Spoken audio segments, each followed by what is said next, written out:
Welcome to Swords and Hammers, where truth comes clothed in tales, and the soul remembers what the mind forgets. Settle in and listen well.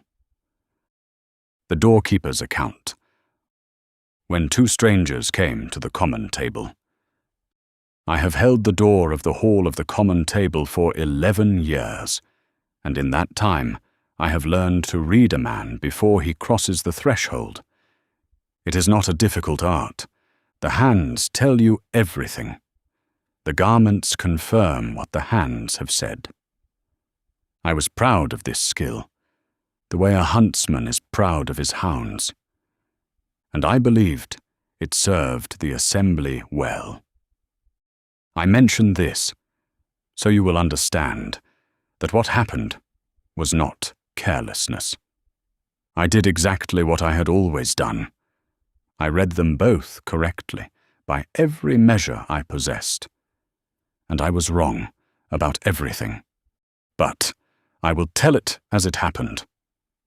And you may judge whether the error was in my eyes alone or in something deeper. The first man arrived, just as the lamps were being lit. His name, he told me, was Lord Chryson, and his fingers bore 3 rings of heavy gold that caught the flame and held it. His cloak was dyed the deep violet that only merchant princes can afford, and his boots left no dust upon the stone. I gave him the seat nearest the head of the table, the one with the cushion, and I confess, I bowed lower than the office required. He smiled at me, the way a man smiles at a dog that has performed its trick. I did not mind the smile then. I mistook it for approval. The second man came minutes later. I almost did not see him, because he entered the way shadows enter a room, without announcement. His tunic was the color of road dust, stained at the hem with what might have been clay or dried blood. He wore no rings at all. His hands were rough and deeply lined, the hands of one who has worked wood or stone his entire life. He smelled of long travel and of something else, something I could not name except to say it was like the air before rain, when the whole world holds its breath. I did not offer him a seat. I gestured toward the far corner where the floor was bare, and said, as I had said to others like him, "You may stand there, or sit beneath the bench, if you prefer." He looked at me, and his eyes were not angry. That troubled me more than anger would have. There was something in his gaze like a physician studying a fever, patient and unsurprised, as though he had seen this sickness many times, and loved the sufferer still. The meal was served, and I stood at my post beside the door, watching as I always watch. Lord Chryson ate with appetite, and spoke loudly of his ventures and his courts. He mentioned, without shame, that he had brought charges against 3 families who could not repay their debts, and that the magistrate had been most sympathetic. Several at the table nodded and murmured their respect. I noticed how they leaned toward him, the way flowers lean toward what they mistake for sunlight. The man in dust sat cross-legged on the cold floor where I had placed him. Someone passed him bread, and he received it with both hands, the way one receives a gift of immeasurable worth. He broke it slowly, deliberately, as though the act itself were a kind of prayer. I remember this because the room fell quiet on its own, as though the air itself were attending to something none of us could hear. Then Lord Chryson, flushed with wine and the pleasure of an attentive audience, began to speak. Of the name. He used it the way a man uses a borrowed tool he does not intend to return. He mocked those who clung to the old promises, calling them sentimental and commercially useless. I watched the faces around the table. Not one person rebuked him. They smiled when he smiled. They laughed when he laughed. They wanted his gold more than they wanted the truth, and I understood, because I wanted it too. The man on the floor said nothing. He finished his bread, folded his scarred hands together, and bowed his head. And I, who prided myself on reading men, suddenly could not read either of them. The one I had honored was blaspheming the very name that gave our gathering its meaning. The one I had cast to the floor held that name, the way a mother holds a child, close against the chest, shielded from the cold.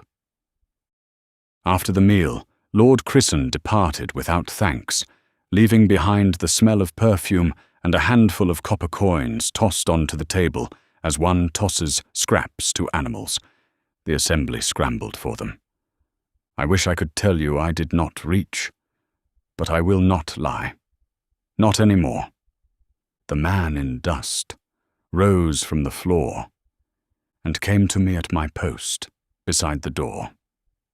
He did not reproach me. He said only this: "You have a good post, Doorkeeper, but a door is meant to open the same width for every soul that comes." Then he placed his hand on my arm, and I felt something pass through me, a warmth I had not earned, a knowing I could not explain. I looked down at his hand upon my sleeve.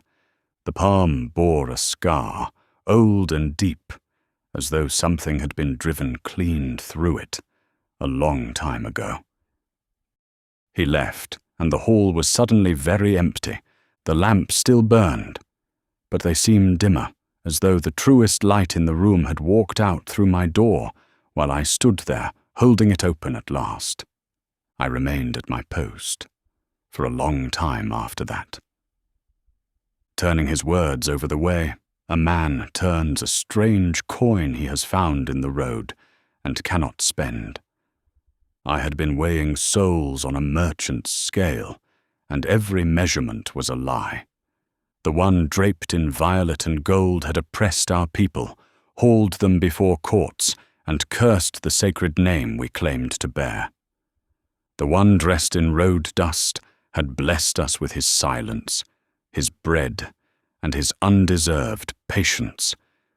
I had given the seat of honor to our accuser and sent our brother to the cold floor. No, perhaps more than a brother. Even now, I am not certain what I mean by that. I only know that when he touched my arm, something in me cracked open, the way a sealed tomb cracks open when the one inside it has no further use for stone. I still hold the door, but I hold it differently now.